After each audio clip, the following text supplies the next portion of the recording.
नमस्कार बच्चों, मैं पवन कुमार तिवारी कुमरावा इंटर कॉलेज लखनऊ से एक बार फिर आप लोगों के साथ अपने अध्याय 3 कक्षा 10 कौन सा था बच्चों? दो चर वाले रैखिक समीकरण युग्म के भाग 2 को लेकर आप लोगों के साथ अपनी पढ़ाई को आगे बढ़ाने के लिए फिर से हाजिर हूं। बच्चों, उम्मीद है, आशा है आप लोग अपने घर पे कुशल से होंगे और दूसरों को भी प्रेरित कर रहे होंगे घर में रहने के लिए। आइए आज की क्लास शुरू करते हैं और अपने विषय को आगे बढ़ाते हैं। पिछली कक्षा में बच्चों हम लोगों ने ग्राफीय विधि पर, इस चैप्टर के ग्राफीय विधि पर थोड़ी चर्चा की थी, जिसको हमने समझने का प्रयास किया था, ये जानने का प्रयास किया था कि ग्राफ कैसे बनते हैं, उसके कैसे कैसे ग्राफ बन सकते हैं, जिसमें हमने ये जाना था कि हमारे पास 3 तरह की स्थितियां उत्पन्न हो सकती हैं। पहली स्थिति प्रतिच्छेदी रेखाओं की, दूसरी स्थिति कौन सी थी बच्चों? दूसरी स्थिति थी संपाती रेखाओं की, और तीसरी हमारी जो स्थिति थी वो थी समांतर रेखाओं की। ग्राफ विधि में बच्चों थोड़ा समय ज्यादा लगता है यदि हल करने को मिलता है प्रश्न, इसलिए हमें इसके और विधियों पर भी चर्चा करनी होगी। तो आज जिस पर हम चर्चा करेंगे वो होगी बीजगणितीय विधि। बच्चों, हमने आपको बताया था कि बीजगणितीय विधियां 3 तरह की होती हैं। आज इस पर हम विस्तृत रूप से चर्चा करेंगे, प्रश्नों को हल करके देखेंगे प्रत्येक विधि पर, ताकि हम इसको अच्छे से अभ्यास करके तैयारी कर सकें। तो बच्चों, पहली इसमें स्थिति है, जो विधि हमारे सामने मिलेगी वो आती है प्रतिस्थापन विधि। इस विधि से हम प्रश्न को हल कर सकते हैं। दूसरा हमारे सामने है बच्चों विलोपन विधि, और तीसरा है वज्रगुणन विधि। सामान्य रूप से बच्चों जिस विधि का सबसे ज्यादा प्रयोग होता है और जो सबसे आसानी से प्रयोग की जाती है वो होती है विलोपन विधि। बच्चों, इस विधि के प्रयोग से ही हमें अधिकतम सवालों को हल करना होता है। बाकी विधियां आसान हैं, मुश्किल नहीं है, लेकिन उसमें समय कभी कभी ज्यादा लग जाता है, इसलिए हम मुख्य रूप से विलोपन विधि का प्रयोग करते हैं। लेकिन कई बार प्रश्न आपको ये लिख के आता है कि प्रतिस्थापन विधि से या वज्रगुणन विधि से प्रश्न को हल कीजिए, इसलिए आपको ज्ञात होना चाहिए कि हमें इन विधियों का प्रयोग कैसे करना है। तो बच्चों, स्टार्ट करते हैं आज को हम। देखिए, सबसे पहले हमारे पास प्रतिस्थापन विधि से हल करने का प्रश्न है। मैं आपको इसमें बताऊं प्रतिस्थापन विधि होती क्या है। देखिए, एक समीकरण जैसे मैं ले लेता हूं, उदाहरण के तौर पर मैं आपसे कहूं y plus 2x equal to 3 है, तो हम करेंगे क्या? और एक समीकरण मैंने लिख दिया 2x माइनस 3y प्लस 1 बराबर 0। यह समीकरण 1 कर दूं, यह समीकरण 2 कर दूं, तो मैं ये कह सकता हूं कि यहां से चाहे आप पहला समीकरण लें चाहे दूसरा समीकरण लें, यह आपके लिए स्वतंत्रता है। तो हम यहां से y का मान अगर निकालें तो बच्चों क्या मिलेगा? 3 माइनस 2x मिलेगा। इसको आप समीकरण 1 में प्रतिस्थापित कर दीजिए, इसी को कहते हैं प्रतिस्थापन विधि। प्रतिस्थापना मतलब हमने यहां से एक मान निकाला और उसको दूसरे में प्रतिस्थापित कर दिया। क्या बचेगा बच्चों आपके पास? 2x माइनस 3 और ब्रैकेट में 3 माइनस 2x प्लस 1 बराबर 0। अब यह समीकरण 2 चर से एक चर में परिवर्तित हो गया। हमने इसको x और y की बजाय 1 में कर लिया। अब हमारा प्रश्न आसान हो जाएगा और हमको मिलेगा प्लस 6x प्लस 1 बराबर 0। तो यहां पर ये बराबर 0 है, आपको क्या मिलेगा? 2 और 6 8x हो जाएगा बच्चों, ये माइनस 8 होगा और x का मान 1 आ जाएगा। तो बात आई कि x का मान ज्ञात है तो y कितना होगा? बच्चों, इस x के मान को इस y पे रख दीजिएगा, आपको y का मान ज्ञात हो जाएगा। और कितना आएगा? यह भी 3 माइनस 2 मतलब 1 ज्ञात हो जाएगा। तो इस विधि को हम लोग क्या कहते हैं? प्रतिस्थापन विधि। तो बच्चों, अब हम लोग अगला प्रश्न लेते हैं। उसी विधि से मैंने आपको बताया, एक प्रश्न हल किया आपके लिए। अब हम विस्थापन विधि का एक और उदाहरण देखते हैं। देखिए बच्चों, पहली समीकरण हमारा जो आपको यहां लिखा है वो है 3x बटे 2 माइनस 5y बटे 2 बराबर माइनस 2। देखो बच्चों, इसमें आप इसको पहले सरल करके सरल रूप में लिखेंगे तो ये ऐसे बन जाएगा, और इसको आप समीकरण 1 कर दीजिए। ठीक है बच्चों, अब आप दूसरे समीकरण पर आइए। आपको क्या दिखाई पड़ रहा है? x upon 3 plus y upon 2 equal to 13 upon 6। LCM लेंगे आप तो यहां क्या मिलेगा बच्चों? 2x plus 3y upon 6 equal to 13 upon 6। ये 6 और ये 6 कटेगा और आपको मिलेगा 2x plus 3y equal to 13। अब बच्चों हमें क्या करना है, विस्थापन करना है, ठीक है ना। तो विस्थापन मतलब हम एक की जगह दूसरे के मान को रखने का प्रयास करेंगे। तो चाहे आप समीकरण 1 से रख लें, चाहे आप समीकरण 2 से रख लें। तो समीकरण 2 से हम मान को ज्ञात करते हैं। किसको? चाहे तो x का मान y के पदों में और चाहे तो y का मान x के पदों में निकाल लें। तो हम यहीं से आगे बढ़ेंगे, तो हम x का मान y के पदों में ज्ञात कर लेते हैं। तो 2x बराबर 13 माइनस 3y, और x बराबर कितना हुआ बच्चों? 13 माइनस 3y अपॉन 2। अब बच्चों ये जो मान आपने निकाला इसको समीकरण 3 मान के छोड़ दीजिए और यहां क्या लिख दीजिए, x का मान समीकरण 1 में रखने पर। यह ध्यान रखें बच्चों, अगर आपने समीकरण 1 से मान निकाला है x या y का दूसरे के पद में तो 2 में रखेंगे, और अगर 2 से निकाला है तो 1 में रखेंगे। तो रखने पर क्या आपको मिलेगा? देखिए 3 मिला, यहां हो गया 13 minus 3y upon 2 minus 5y बराबर माइनस 4। ठीक है, अब आपको क्या मिलेगा? इसको आप एलसीएम लेकर हल करेंगे तो 39 माइनस 9y, और बच्चों इसके अपॉन में 1 है तो ये 2 से यहां मल्टीप्लाई होगा तो ये 10y होगा, और इसके अपॉन में बच्चों कितना आना है? 2 आना है। ठीक है बच्चों, 2 आना है। देखिए इसके अपॉन में हम कितना लाए? 2 लाए। जब हम 2 लाए और इक्वल टू -4 है तो ये कितना हो जाएगा? 39 माइनस, अब ये माइनस का 9y और माइनस का 10y, कितना हो गया बच्चों? ये हो गया माइनस का 19y, और ये अपॉन का 2 कहां पहुंच गया बच्चों? ये पहुंच गया इधर, तो 4 से गुणा हुआ 8 हो गया। अब संख्याओं को एक और कर लेंगे और हम y को एक और कर लेंगे, तो 39 तो यहीं रहा, इधर से हम इस 8 को इधर ले आएंगे तो ये प्लस का 8 हो जाएगा। ठीक है बच्चों, और ये 19 वाला y का जो पद है वो इधर आ जाएगा, वो इधर आके प्लस हो जाएगा। इसका मतलब मैं इसको ऊपर भी लिख दूं, आपको साफ दिखाई पड़े, 39 प्लस 8 बराबर 19y, 19y। अब 39 और 8 को जोड़ेंगे आप तो कितना होगा? 47 होगा, और अपॉन में 19 आएगा तो y का मान आ गया। कई बार बच्चों ऐसा होता है, हम ज्यादातर जितने प्रश्न हल करते हैं उसमें x और y के मान पूर्णांकों के रूप में देखने को मिलते हैं, लेकिन यहां बटे के रूप में देखने को मिल रहे हैं। इसलिए हम परेशान नहीं हो, हमारा जो मान निकलेगा हम उसके अंत में जांच जरूर करेंगे। ठीक है बच्चों, तो y का मान हम क्या रखेंगे? आप चाहें तो 1 में रखें, चाहें तो 2 में रखें, लेकिन हमने अपना 3 नंबर डाला हुआ है समीकरण, हम यहां रख देंगे बच्चों। तो देखिए समीकरण, इस मान को कहां रखना है? इस मान को 3 में रखना है, और मैं इसको अलग आपके लिए हल कर देता हूं तो हमें क्या मिलेगा? x बराबर देखिए 13 माइनस 3 गुणे 47 बटे 19, और उसके बटे में कितना लिखा है बच्चों? 2 लिखा है। अब आप जब यहां पे एलसीएम लेंगे, इसके अपॉन में तो 1 है, एलसीएम लेंगे तो 19 को 13 से गुणा करेंगे, 19 गुणे 3 करेंगे तो 57 आता है, और 5 और 19 और 5 24 हो जाएगा, और इधर 3 और 47 का गुणा करेंगे तो बच्चों ये 141 हो गया।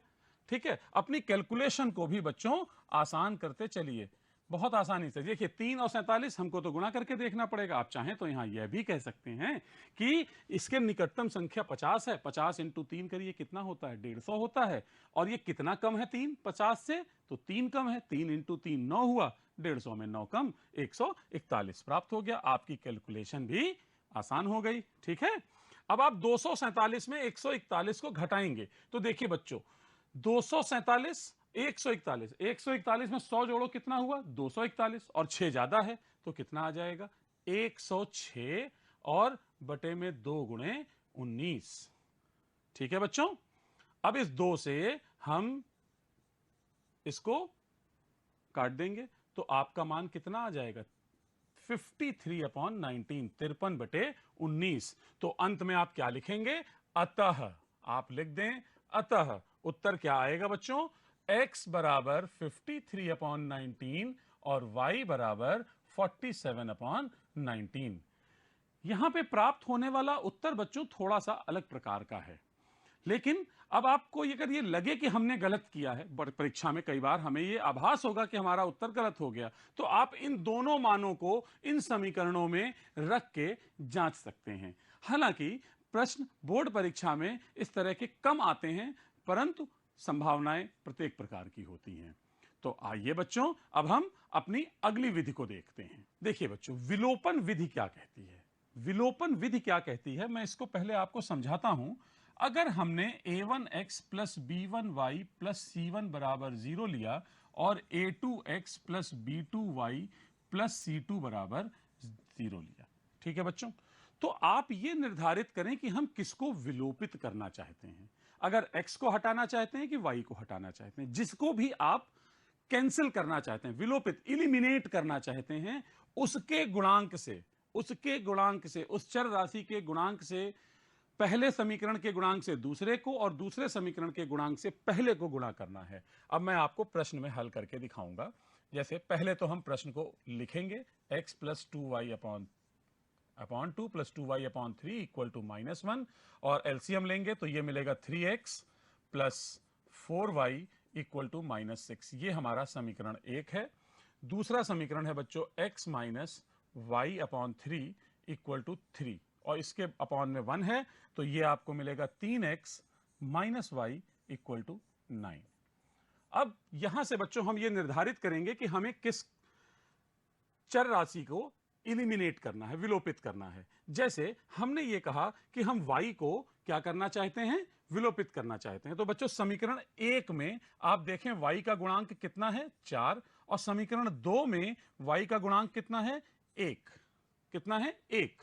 तो आप क्या करेंगे, इसको 1 से गुणा करेंगे और इसको 1 से गुणा करेंगे और इसको 4 से गुणा करेंगे। ये वाले से इधर गुणा करेंगे, इस वाले से इधर गुणा करेंगे। तो देखिए इसको हम क्या लिखेंगे, समीकरण 1 को हम किससे गुणा कर रहे हैं, समीकरण 1 को हम 1 से गुणा करेंगे। समीकरण 2 को हम किससे गुणा करेंगे बच्चों, हम समीकरण 2 को 4 से गुणा करेंगे, और हमें जोड़ना या घटाना है वो अभी हम देखेंगे।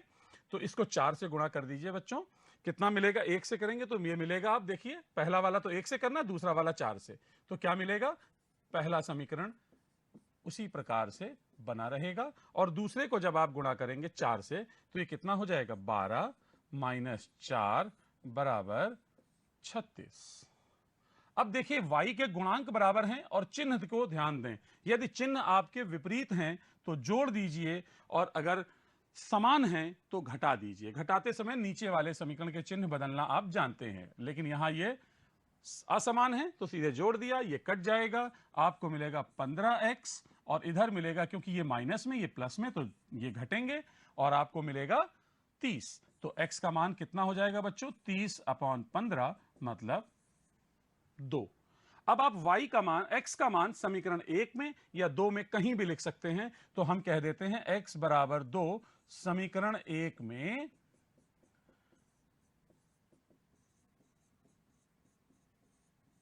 रखने पर, तो आपको क्या मिलेगा, देखिए 3 गुणे 2 प्लस 4 गुणे y बराबर -6। तो ये 6 हो गया बच्चों, ये 4y ऐसे ही रहा, और ये -6। अब ये वाला जब 6 इधर आएगा तो इधर प्लस में है, इधर आएगा तो माइनस में, तो क्या मिलेगा, 4y बराबर -12 हो जाएगा, क्योंकि दोनों माइनस में हो गए। तो y का मान कितना हुआ, -12/4 बराबर -3। अतः इस समीकरण का हल हमने क्या निकाला, x बराबर कितना निकाला था आपने, 2, और y बराबर कितना निकाला था, -3। तो ये हमारा हल होगा बच्चों, ठीक है, समझ में आ रहा है आपको।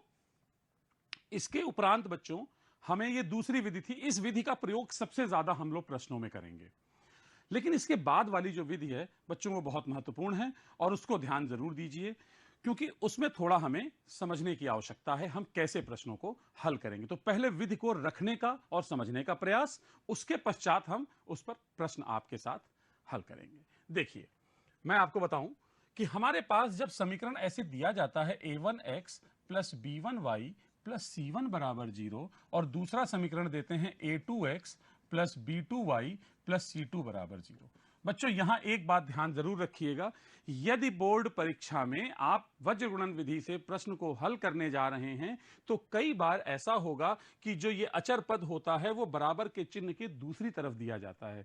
यदि ऐसा है तो आप उसको एक तरफ कर लें। कहने का अर्थ यह है कि जो भी समीकरण किसी भी रूप में दिया गया हो उसको इस मानक रूप में जरूर परिवर्तित कर लें। सबसे पहला काम आपको यही करना है। उदाहरण, जैसे हमने आपसे कहा कि 2x माइनस 3y बराबर 6 है, तो ये इस रूप से मेल नहीं खा रहा है, इसलिए आप क्या करेंगे, इस अचर पद को इधर ले आएंगे और उसको बराबर 0 बना लेंगे, अर्थात दोनों समीकरण बराबर 0 के रूप में लिख लिए जाते हैं। जब आप ऐसा लिख लेते हैं तो आपको थोड़ी थोड़ी दूरी पर x, y और 1 लिखा जाता है और यहां से हमारा प्रश्न शुरू होता है। सबसे पहले हम यहां पे क्या लिखते हैं, y के गुणांक लिखते हैं। x के थोड़ा सा पीछे हम y के गुणांक लिखते हैं, b1 और b2, पहले समीकरण का फिर दूसरे समीकरण का, और फिर x से थोड़ा आगे मतलब x और y के बीच में हम लोग अचर पद लिख देते हैं, c1 और c2। फिर y से थोड़ा आगे मतलब y और 1 के बीच में हम x के गुणांक को लिख देते हैं, a1 a2, सभी गुणांक आ गए। इसके बाद हमारे पास इस पहले वाले को थोड़ा आगे जाकर रिपीट कर देना होता है, b1 b2 y के गुणांक को रिपीट कर दीजिए। जब आप ऐसा करेंगे इसके पश्चात आप इसको यहां गुणा करेंगे और इसको यहां गुणा करेंगे, इनको यहां गुणा करेंगे, इनको यहां, इसी को कहा गया वज्र गुणन, क्रॉस मल्टीप्लिकेशन, ऊपर नीचे गुणा हो रहा है, क्रॉस मल्टीप्लिकेशन। तो देखिए बच्चों अब क्या होगा, इसमें ध्यान रखें, जब हम इस वाले एरो की बात करेंगे तो प्लस और इस एरो से जब हम करेंगे तो माइनस, अर्थात जब हमने लिखा इसको आप तीन हिस्सों में ऐसे बराबर बांट लें, x बराबर, y बराबर और 1 बराबर। जब आप लिखेंगे तो यहां क्या आएगा, b1 c2, सबसे पहले क्या आएगा b1 c2 और फिर आएगा माइनस b2 c1। जब आप इधर से इधर मल्टीप्लाई कर रहे हैं, ये वाला जो मल्टीप्लिकेशन बच्चों होगा ये माइनस में होगा, उसके पहले माइनस, और यदि इनका गुणनफल माइनस में है तो ये अपने आप प्लस हो जाएगा। दूसरा, यहां आप लिखेंगे c1 a2 minus c2 a1 और फिर आप आखिरी में लिखेंगे a1 b2 minus a2 b1। ठीक है बच्चों, अब हमारे पास ये तीन हिस्से हैं, हम इसको दो भागों में हल करके देख सकते हैं। कैसे, एक बार इन दोनों को बराबर कर लीजिए, इन दोनों को, x को इसके बराबर रख लीजिए, देखिए मैंने यहां लिख के दिखाया आपको, ठीक है बच्चों, और एक बार इस y को इसके बराबर रख लीजिए, इस y को इसके बराबर रख लीजिए, हमने वो आगे दिखा दिया हुए, ठीक है। तो हम उसको लिख देंगे तो x का मान आ जाएगा और y का मान भी हमारे पास ज्ञात हो जाएगा दोनों को हल करते हुए। अब जब हम इसे बच्चों ऐसे a1 b1 में सीखते हैं तो हमें थोड़ी सी समस्या लगती है, हमें समझ लगता है ये मुश्किल है। मुश्किल नहीं है बच्चों, इसके लिए हम जब प्रश्न हल करते हैं तो आसान हो जाता है। अब देखिए प्रश्न कैसे हल करेंगे, मैं इसको फिर समझाता हूं आपको, बहुत ध्यान से समझिएगा। देखिए सबसे पहले आप समीकरणों को नोट करेंगे। अब देखिए मैंने आपको जो समीकरण दिया इसमें बराबर के बाद क्या लिखा है, 5, और मैंने आपसे क्या कहा था, बराबर के बाद क्या होना चाहिए, 0। तो क्या करेंगे, इस 5 को इधर ले आएंगे और ये बराबर 0, ये हमारा पहला समीकरण, ये सबसे महत्वपूर्ण बात। दूसरा समीकरण लिखिए, 3x प्लस 2y बराबर 8 लिखा। अब आप इस 8 को भी इधर ले आइए, 3x प्लस 2y माइनस 8 बराबर 0। अब ये कौन सा समीकरण हुआ, ये समीकरण 2 हो गया। ठीक है बच्चों, ये समीकरण 2 हो गया। अब आपको करना क्या है, दोनों समीकरणों के x के y के गुणांक लिखने हैं और अचर पदों को लिखना है। निरूपित किससे करते हैं, a1 से, b1 से, c1 से, फिर a2 से, b2 से और c2 से। तो हम लोग एक एक करके पहले इसको नोट कर लें कि ये क्या है। देखिए a1 की जगह पर आप लिखें, इस वाले समीकरण से आपको मिलेगा, ठीक है, a1 x का गुणांक तो 2 हो गया, b1 y का गुणांक 1 हो गया और c1 अचर पद है तो -5 चिन्ह सहित लिखना होता है बच्चों। अब इस दूसरे समीकरण पर आइए, इसमें देखिए ये तो इस वाले का हो गया। अब इसमें देखिए x का गुणांक a2 होगा तो a2 कितना है, 3, फिर b2 होगा वो कितना है, y का गुणांक 2, और फिर c2 वो कितना है, -8। ठीक है बच्चों, अब इसके बाद हमने किस बारे में चर्चा की, हमने आपसे कहा x लिखिए, y लिखिए और 1 लिखिए। x लिखिए, y लिखिए और 1 लिखिए। सबसे पहले हमें क्या लिखना होता है, इस जगह पर क्या लिखना होता है, x से थोड़ा पहले y के गुणांक लिखने हैं। y के गुणांक का मतलब क्या लिखते हैं, b1 और b2। तो b1 की जगह बच्चों कितना आ रहा है, 1 आया, और b2 की जगह कितना आ रहा है, 2 आया। हमने लिख दिया b1 b2। इसके बाद देखिए हम लोग क्या लिखते हैं, c1 c2। तो c1 की जगह कितना है, -5, और c2 की जगह कितना है, -8। उसके बाद हम लोग क्या लिखते हैं बच्चों, a1 a2। a1 की जगह कितना है, 2, और a2 की जगह कितना है, 3। और आखिर में मैंने आपसे क्या बताया था, इस वाले को पुनः एक बार रिपीट करते हैं। तो ये कितना हुआ, 1 और 2। सही है। अब देखिए इसको हम क्या लिख सकते हैं, x अपॉन -8, इसको इधर गुणा करेंगे। अब 1 का -8 से गुणा आप करेंगे तो कितना आएगा, -8 आएगा, -8। अब मैंने आपसे कहा इनको इससे गुणा करना है, लेकिन जब नीचे से ऊपर जब आप गुणा करेंगे तो क्या लिखेंगे, पहले तो एक माइनस लगाएंगे और फिर इसका गुणा करेंगे। तो जब इसका गुणा करेंगे तो 2 का 5 से जब गुणा होगा तो 10 होगा, और एक चिन्ह माइनस का, तो -10 होगा। तो आप ऐसे करेंगे, ये नहीं कि इसका माइनस में तो वो वाला माइनस, ये माइनस सूत्र की वजह से हमने क्या बताया था, इस एरो पर प्लस और इस एरो पर माइनस। तो हमें माइनस लगाना है पहले, फिर एक बराबर का चिन्ह लगाते हैं। यही प्रक्रिया y के बटे में हमको दोहरानी है। तो देखिए 5 से 3 को किया, लेकिन -5 और 3 है तो माइनस का 15 हो गया। और फिर हम नीचे से ऊपर गुणा करेंगे 8 को 2 से, तो पहले माइनस, फिर 8 का 2 से गुणा, लेकिन 8 किस में है, माइनस में, तो माइनस का 16 आ गया। इसके पश्चात आगे बढ़ेंगे तो देखिए 2 को 2 से गुणा करेंगे तो 1 के अपॉन में लिखना है। 2 का 2 से गुणा हुआ, कितना हो गया, 4। और फिर हम 3 का 1 से गुणा करेंगे, लेकिन पहले क्या लगाएंगे, माइनस, तो क्या हो जाएगा, 3। अब आपको क्या मिला, देखिए x upon -8 plus 10, y upon -15 plus 16, और फिर 1 अपॉन 1। ये कितना हो गया, x अपॉन 2 बराबर y अपॉन 1 बराबर 1 अपॉन 1। अब मैंने क्या बताया था कि इसको दो हिस्सों में आप डिस्कस करेंगे। एक बार आप x वाले हिस्से को इसको इसके बराबर रखेंगे और दूसरी बार इनको इसके बराबर रखेंगे। तो आपको क्या मिलेगा, x अपॉन 2 को 1/1 के बराबर रखेंगे, और फिर आप y अपॉन 1 को भी 1/1 के बराबर रखेंगे। यहां से x का मान कितना आएगा, 2, और यहां से y का मान कितना आएगा, 1। और ये जो मान हमें प्राप्त होंगे बच्चों, यही हमारा उत्तर होगा। लेकिन हर बार हम प्रश्नों को हल करते हुए आ रहे हैं, एक बात बहुत महत्वपूर्ण रहेगी बच्चों, कि जो प्रश्न हम हल कर रहे हैं, हमारी इस मेहनत के बाद हमारा उत्तर सही निकला या नहीं निकला, ये हम कैसे ज्ञात करें। तो इन दोनों मानों को समीकरणों में रख के आप जांच लें कि क्या ये मान इस समीकरण को संतुष्ट कर रहे हैं। ये मैंने बताया था कि जहां पर ये दोनों समीकरण संतुष्ट होंगे वही बिंदु रेखाओं पर स्थित होते हैं। तो क्या ये दोनों बिंदु इस पर स्थित हैं, कि दोनों मान इस पर स्थित हैं। तो आप x की जगह यहां रख के देखिए इस वाले में, तो जब आप x की जगह 2 रखेंगे तो ये क्या हो जाएगा, 2 गुणे 2, और y का मान 1 है, y की जगह 1, बीच में प्लस। ये हमने कौन से पक्ष की बात की, बाएं पक्ष की। तो 4 + 1 कितना हुआ, 5, और देखिए दायां पक्ष हमारा RHS के बराबर। इसका मतलब है कि यह मान इस समीकरण को संतुष्ट कर रहा है। इसी प्रकार आप इस मान को, इस समीकरण को भी जांच सकते हैं कि क्या ये मान दूसरे वाले समीकरण को भी संतुष्ट कर रहे हैं या नहीं कर रहे हैं। तो इस प्रकार वज्र गुणन विधि का प्रश्न बच्चों बहुत महत्वपूर्ण होता है, और इसे हमें हल करने में देखना होता है, सावधानी बरतनी होती है कि हम कैसे करें। क्योंकि जब हम इसको हल करते समय ये ध्यान रखते हैं, तो ये 1 वाला जो पार्ट है, इसके साथ ये देखिए जो मैंने 5 और 8 को आपकी तरफ बदल दिया था, ये 5 और 8 एक तरफ लाना है, इक्वल टू 0 के बराबर रखना है।